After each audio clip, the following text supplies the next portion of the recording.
মানুষকে অপমান না করে শিক্ষা দেওয়া যায়, একটা সুন্দর শিক্ষণীয় ভিডিও। সবাই মনোযোগ সহকারে শুনবেন, আশা করি অনেক কিছু বুঝতে পারবেন। একদিন এক যুবক রাস্তা দিয়ে হেঁটে যাচ্ছিল, তখন সেই সময় একটা বৃদ্ধের সঙ্গে দেখা।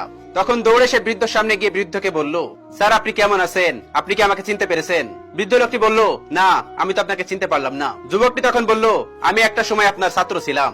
বৃদ্ধ লোকটি বলল, আসলে বয়স হয়েছে তো, তাই এখন অনেক কিছু খেয়াল রাখতে পারি না। তারপর তারা কুশলাদি শেষ করার পর বৃদ্ধ লোকটি তাকে জিজ্ঞেস করলো, আচ্ছা তুমি এখন কি করতেছো? তখন যুবকটি বিনয়ের সাথে উত্তর দিল, আমি একজন শিক্ষক, আমি এখন শিক্ষকতা করছি। সাবেক ছাত্রের মুখে এমন কথা শুনে স্যার তো অনেক খুশি হলো, আর বলল, ও আচ্ছা তাহলে ভালোই তো, তুমি আমার মতোই হয়েছো। যুবকটি তখন বলল, হ্যাঁ স্যার, আমি আপনার মতোই একজন শিক্ষক হয়েছি, আর আমি একজন আপনার মতো শিক্ষক হয়ে নিজেকে ধন্য মনে করি। তারপর সেই যুবকটি তার শিক্ষক হওয়ার পিছনের ঘটনাটি বর্ণনা করতে লাগলো। ঘটনা বর্ণনা করতে গিয়ে তিনি বলেন, আপনি আমাকে আপনার মতো শিক্ষক হতে অনুপ্রাণিত করেছিলেন, আপনার শিক্ষা পেয়ে আজ আমি শিক্ষক হয়েছি। শিক্ষক অনেক কৌতূহলী হয়ে তার শিক্ষক হওয়ার পিছনের ঘটনাটি জানতে চাইলেন।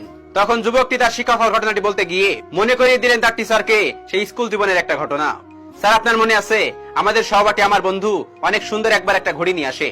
ঘড়িটা এত সুন্দর যে সেটা দেখে আমি লোভে পড়ে যাই, আর আমি মনে মনে ভাবি যেভাবে হোক এই ঘড়িটা আমার নিতে হবে। তারপর অনেক কৌশলে আমি তার পকেট থেকে সেই ঘড়িটা চুরি করে ফেলি। চুরি করা কিছুক্ষণ পর আমার বন্ধু বুঝতে পারে তার পকেটে সেই ঘড়িটি নেই। তারপর যখন সে অনেক খোঁজাখুঁজির পরও ঘড়িটি পেল না, তখন সে আপনার কাছে বিচার দিয়ে দেয়। বিচার দেওয়ার পর আপনি সবাইকে সুন্দর করে বলেন, যে ঘড়িটা নিয়েছো সেই ঘড়িটা দিয়ে দাও, কিন্তু ঘড়িটা আমার এত ভালো লেগেছিল যে আমি লোভে পড়ে যাই, ঘড়িটা আমি তখনও ফেরত দিই না। তারপর আপনি ক্লাসের সকল দরজা জানলা বন্ধ করেন।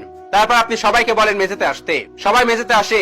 মেঝেতে আসার পর সবাইকে গোল হয়ে দাঁড়াতে বলেন। তারপর বললেন, চোখ বন্ধ করো, আমি একে একে সবাইকে চেক করব।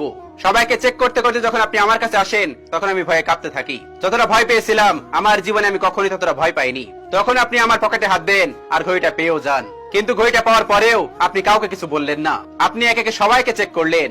একে একে সবাইকে চেক করার পর যখন চেক করা শেষ হলো, তখন আপনি সবাইকে বললেন, ঘড়িটা পাওয়া গেছে। সবাই চোখ খুলো।